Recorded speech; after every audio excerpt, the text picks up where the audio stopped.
Hai, Assalamualaikum. Nama saya Rasdiana binti Laupa, nomor matriks 9806261262866001. Tajuk yang ingin saya bincangkan dalam pembentangan saya pada hari ini ialah impak ICT terhadap komuniti di Malaysia dan budaya serta cabaran-cabaran yang dihadapi oleh pengguna di Malaysia berkaitan dengan teknologi komunikasi, dan kita akan bincangkan juga penyelesaian bagi cabaran-cabaran tersebut. Oke, kita mulakan dari pengenalan, yaitu apa itu teknologi maklumat dan komunikasi ICT. Teknologi maklumat dan komunikasi ICT ialah satu istilah umum yang menerangkan sebarang teknologi yang membantu menghasilkan, menyimpan, memanipulasi komunikasi, dan menyebarkan maklumat yang melibatkan komputer serta perkongsian dan perpindahan maklumat dalam kehidupan. Oke. Teknologi ICT ini terbagi kepada dua, yaitu teknologi maklumat dan teknologi komunikasi. Teknologi maklumat ialah teknologi yang digunakan seseorang untuk menganalisis data dan mengumpul data untuk menjadikan maklumat itu bermakna.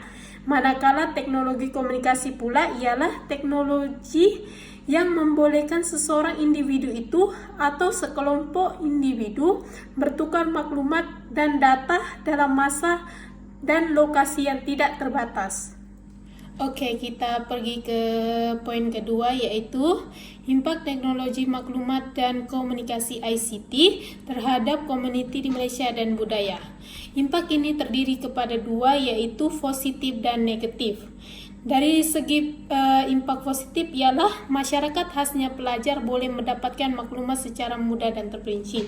Maklumat yang boleh didapatkan ialah maklumat dari segi pendidikan, kesehatan, pelancongan, berita di dalam dan di luar negara.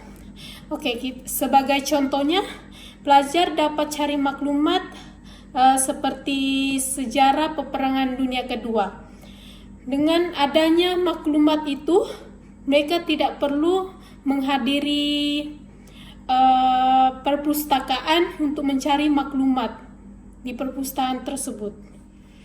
Impak yang kedua yaitu boleh menghubungkan kita ke seluruh dunia.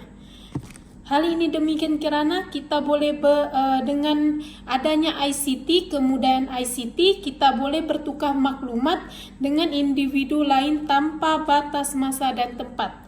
Sebagai contoh, kita boleh berhubung dengan kawan lama melalui Facebook, Messenger, Twitter, dan Instagram. Oke, dari segi impak negatif pula, ICT boleh mengakibatkan masyarakat ketagihan dengan laman web negatif. Hal ini disebabkan kerana tiada sempadan dan bebas untuk melayarinya, sehingga mengakibatkan kerosakan akidah, maruah, dan terlibat dalam jenayah seksual. Sebagai contoh, dalam berita harian 2019, mangsa kes rogol remaja dalam lingkungan umur 13 hingga 15 tahun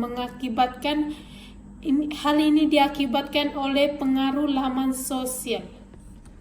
Impak negatif yang seterusnya ialah ICT ini juga boleh mengakibatkan perubahan gaya hidup dan pencemaran bahasa. Hal ini disebabkan pengaruh barat yang kuat di media sosial seperti Facebook. Sebagai contoh, komunikasi berubah, yaitu dari Assalamualaikum kepada salam, perkataan salam. Selain itu, gaya hidup juga turut berubah disebabkan terlalu banyak meluangkan masa dengan gadget sehingga lupa dengan perkara-perkara lain, seperti pekerjaan mereka. Oke, kita pergi ke poin yang ketiga, yaitu cabaran yang dihadapi oleh pengguna di Malaysia berkaitan dengan teknologi komunikasi. Oke, cabaran yang pertama ialah kesahihan maklumat atau penyebaran berita palsu. Sebabnya, sesuatu maklumat yang disebarkan itu kita tidak tahu betul atau tidak. Oleh itu, kita perlu merujuk sumber yang asal agar tidak berlaku fitnah atau kekeliruan. Sebelum kita kongsikan berita tersebut, selalunya penyebaran fitnah ini berlaku di laman sosial seperti Facebook, Twitter, atau Instagram. Sebagai contoh, kita lihat penyebaran berita mengenai COVID-19, yaitu yang menunjukkan bahwa berita tersebut menunjukkan bahwa bilangan sebenar tidak sama dengan bilangan yang dikongsi oleh pihak di media sosial. Kita lihat kepada cabaran yang kedua, yaitu permainan atau dikenali sebagai game. Hal ini disebabkan karena permainan game merupakan penghibur kepada kita, masyarakat, sama ada golongan dewasa atau kanak-kanak. Kita boleh lihat contoh, yaitu permainan game Mobile Legends. Mobile Legends sejenis game yang membuat masyarakat menjadi ketagihan. Ia harus dimainkan secara berterusan. Hal ini memberi kesan yang negatif kepada masyarakat kita, terutamanya kanak-kanak, yaitu banyak masa mereka yang terbuang sehingga mereka lupa akan pelajaran mereka. Cabaran yang ketiga ialah perjudian dalam talian. Perjudian dalam talian berlaku disebabkan kepesatan teknologi dan permintaan ramai. Mereka berharap bahwa mereka mendapatkan keuntungan agar dapat mengubah nasib mereka.